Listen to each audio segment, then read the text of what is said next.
Title ఏంటి అంటే small solace అనే పదం కనిపిస్తుంది ఇక్కడ. సొలేస్ అంటే అర్థం ఏంటి? What is the meaning of this? అంటే చిన్న ఉపశమనం. అంటే ఎప్పుడు బాధల్లో కష్టాల్లో ఉన్న వాళ్ళకి చిన్న ఉపశమనం. విపరీతంగా ఎండలు ఉన్నాయనుకోండి, ఒక్కసారిగా చిన్న వర్షం కురిసిందనుకోండి, చిన్న ఉపశమనం లాంటిది అనమాట. ఎవరికి ఉపశమనం? చూడండి, bypolls provide a గ్లిమ్మర్ of hope to the BJP's adversaries. Adversary అంటే ఎవరు? శత్రువులు. బీజేపీ యొక్క అపోనెంట్స్కి బైపోల్ రిజల్ట్స్ అనేవి ఒక గ్లిమ్మర్ ఆఫ్ హోప్. గ్లిమ్మర్ అంటే ఒక ఫెయింట్ లైట్, అంటే మనకి చిన్న ఆశని కలిగించాయి. అంటే ఈ బైపోల్స్లో బీజేపీ ఓడిపోయింది, బీజేపీ అపోనెంట్స్ గెలిచాయి, ఇక దేశంలో బీజేపీ అయినా వేరే పార్టీలు గెలవవా అన్న పరిస్థితి మనకు కనిపిస్తుంది. వేరే పార్టీలు గెలిచే పరిస్థితి కనిపించక మొత్తం అంతా బీజేపీ ఉన్నట్టుగా మనకు కనిపిస్తుంది.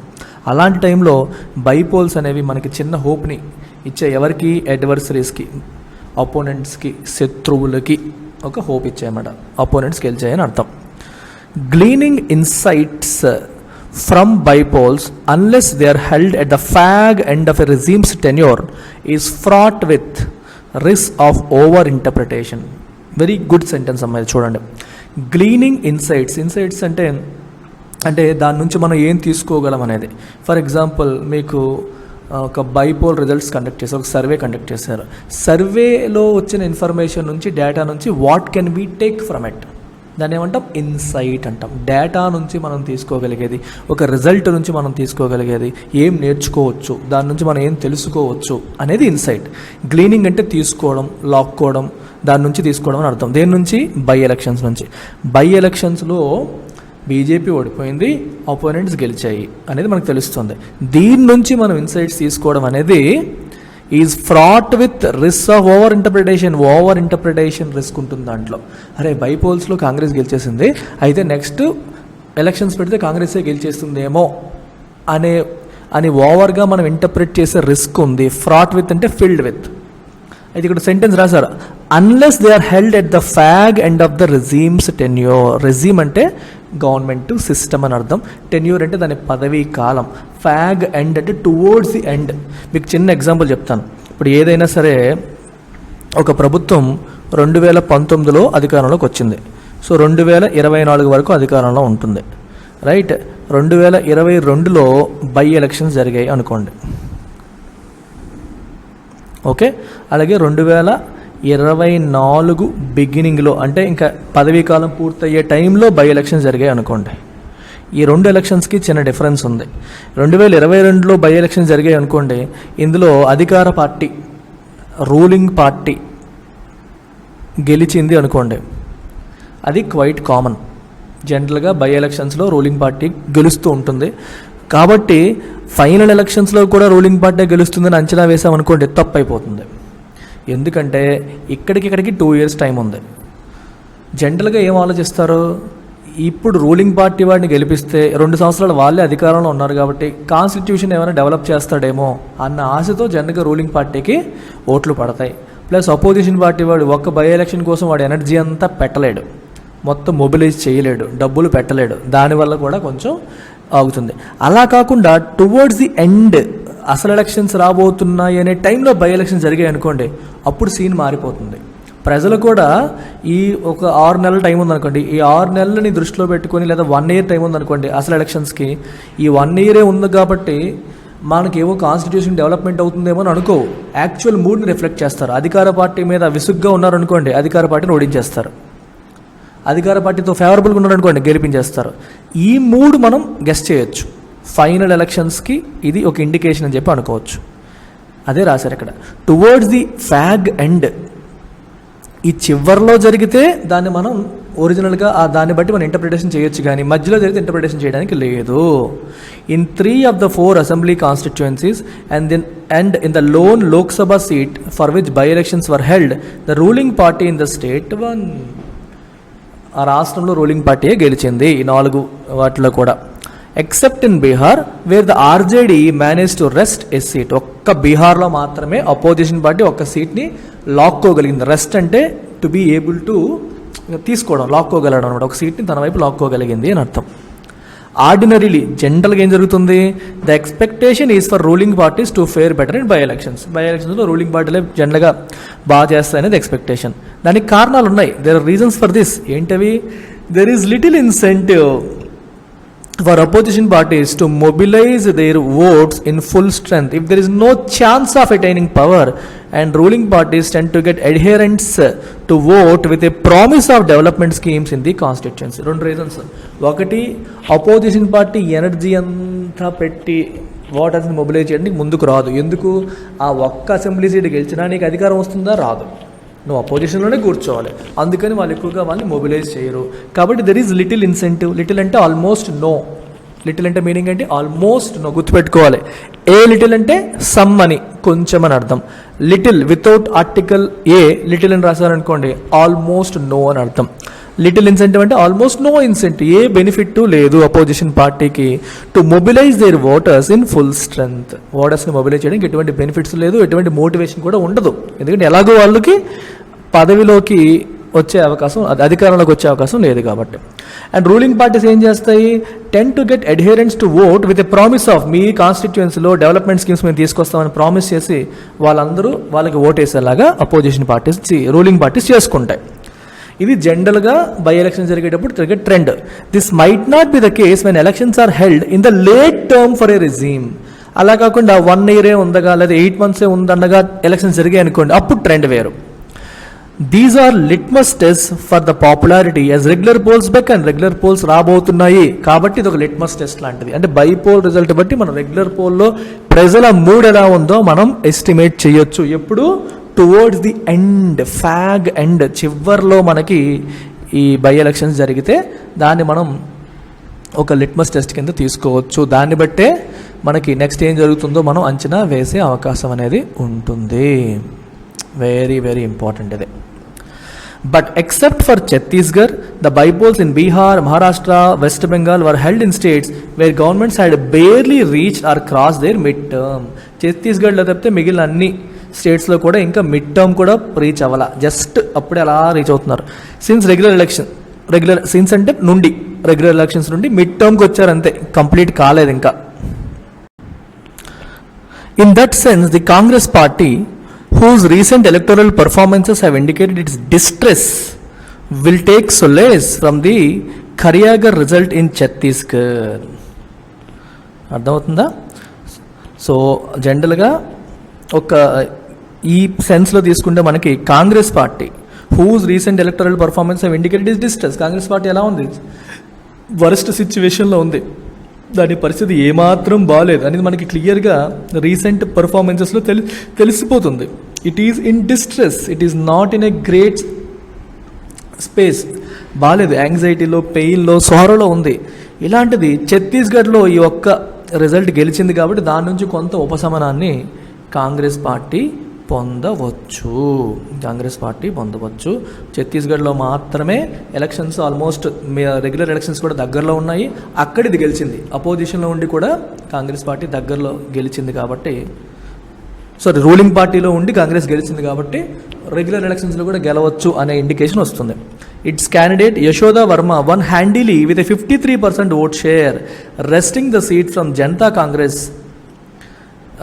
and also garnering votes that were more than 12 percentage points higher than the BJP's candidate. 53% vote షేర్తో తన క్యాండిడేట్ యశోద వర్మ గెలవడం జరిగింది. జనతా కాంగ్రెస్ నుంచి సీట్ని కాంగ్రెస్ లాక్కోగలిగింది. అండ్ బీజేపీ వాడి కంటే 12 percentage points ఎక్కువ ఓట్లు వచ్చాయి. అంటే బీజేపీకి ఎన్ని వచ్చినట్టు? 41% వచ్చినట్టు, అంత ఎక్కువగా వచ్చినట్టు కనిపిస్తుంది. Despite its facile win in 2018 assembly elections, the party's poor performance in the 2019 Lok Sabha election in the state and internal rumblings in the government indicated that its position was relatively fragile. చూడండి ఇక్కడ మీకు ఛత్తీస్గఢ్లో ఏం జరిగింది? 2018లో కాంగ్రెస్ గెలిచింది, విచ్ మీన్స్ ఇప్పటికీ కాంగ్రెస్లోనే అధికారంలో ఉంది. 2023లో రెగ్యులర్ ఎలక్షన్స్ జరుగుతాయి. ఇప్పుడు 2022లో బై ఎలక్షన్స్ జరిగాయి. ఇందాక ఏం మాట్లాడుకున్నాం? మధ్యలో ఎక్కడో జరిగితే అది ఇండికేషన్ కాదు, కానీ టువర్డ్స్ ది ఫ్యాగ్ ఎండ్ జరిగితే అది ఇండికేషన్ అవుతుంది. మరి బై ఎలక్షన్స్లో కాంగ్రెస్ గెలిచింది కాబట్టి ఫైనల్ ఎలక్షన్స్లో కూడా కాంగ్రెస్ గెలిచే అవకాశం ఉందని చెప్పి మనం ఎస్టిమేట్ చేయొచ్చు. దీన్ని చూసి కాంగ్రెస్ కొంత రిలీఫ్ ఫీల్ అవ్వచ్చు అని చెప్తున్నారు. అరే మరి ఎలాగో కాంగ్రెస్ అధికారంలో ఉంది కదా, అంత టెన్షన్ పడిపోవాల్సిన అవసరం ఏంటని మనం అనుకోవచ్చు. కారణం ఏంటంటే 2019 లోక్సభ ఎలక్షన్స్లో కాంగ్రెస్ ఫుల్గా దెబ్బతినేసింది. 2018లో గెలిచింది కానీ 19 లోక్సభ ఎలక్షన్స్లో దెబ్బతినేసింది. సో 23లో కూడా ఓడిపోతుందేమో అని చెప్పి అనుకుంటున్నారు. కాకపోతే బై ఎలక్షన్స్లో గెలిచి కొంతలో కొంత బెటర్ పర్ఫార్మెన్స్లో ఉంది అని అర్థం. But the by-election wins in Chhattisgarh and in Kolhapur in Maharashtra, where it marginally increased its vote share from 2019, will give a lot of confidence to the beleaguered grand old party. Beleaguered అంటే బాగా దెబ్బతిన్న ఈ పాత grand old పార్టీకి కొంత కాన్ఫిడెన్స్ని ఇస్తాయి, lot of కాన్ఫిడెన్స్ని ఇస్తాయి. మహారాష్ట్ర ఒక సీట్ గెలిచింది, ఛత్తీస్గఢ్లో కూడా ఒకటి గెలిచింది. ఇక్కడ ఫ్రెజైల్ అంటే మీనింగ్ ఏంటి? బాగా వీక్గా ఉంది. సారీ, ఈ సెంటెన్స్ మీకు పూర్తిగా చెప్పలేదు కదా, చూడండి ఒకసారి. ఇంటర్నల్ రంబ్లింగ్స్ అంటే గొడవలు, వాళ్ళు గొడవలు ఆడుకోవడం, ఇవన్నీ ఏంటంటే వాళ్ళ పొజిషన్ బాగాలేదు, ఫ్రెజైల్గా ఉంది, వీక్గా ఉంది, ఈజీగా బ్రేక్ అయ్యేలా ఉంది అని చెప్పి మనకు అనిపించింది. కాకపోతే ఈ 2 బై ఎలక్షన్ గెలుపులు కొంచెం దానికి కాన్ఫిడెన్స్ ఇచ్చేలా కనిపిస్తున్నాయి. వెస్ట్ బెంగాల్కి వద్దాం. Turncoat candidate. Turncoat అంటే పార్టీలు మారిన వ్యక్తి. Babul Supriyo, once a union minister in the BJP government at the centre, won comfortably from Ballygunge as a Trinamool Congress candidate. ఒకప్పుడు బీజేపీలో యూనియన్ మినిస్టర్గా ఉన్న వ్యక్తి ఇప్పుడు తృణమూల్ కాంగ్రెస్లో మెంబర్ కింద, అసెంబ్లీ మెంబర్ కింద ఆయన పోటీ చేయడం జరిగింది. With the BJP relegated to the 3rd position. ఈయన ఫస్ట్ వస్తే సెకండ్ ఎవరు వచ్చారు? సిపిఐఎం వచ్చింది, 3rd బీజేపీ వచ్చింది. రెలిగేట్ అంటే వెనక్కి వెళ్ళబడింది. రెలిగేట్ అర్థమైందా? ఒక ఇన్ఫీరియర్ ర్యాంక్ కింద పొజిషన్కి వెళ్ళిపోయింది అని అర్థం. Actor Shatrughna Sinha had an easier triumph in the Asansol Lok Sabha constituency that was vacated by Supriyo.